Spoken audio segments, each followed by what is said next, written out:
আমার ভাইরা, আল্লাহ পাক কোরআন কারীমের মধ্যে বলে দিয়েছেন, কুল হুয়াল্লাহু আহাদ আল্লাহুস সামাদ লাম ইয়ালিদ ওয়া লাম ইউলাদ ওয়া লাম ইয়াকুল লাহু কুফুয়ান আহাদ।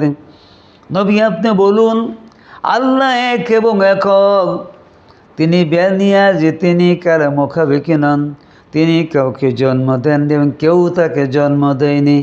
আকাশ আর জমিনে আল্লাহ পাকের সমকক্ষ আর কেউ নাই, আর কেউ নেই। কোনো আইনদাতা নেই, কোনো বিধানদাতা নাই, কোনো শাসনকর্তা নাই, কেউ নাই।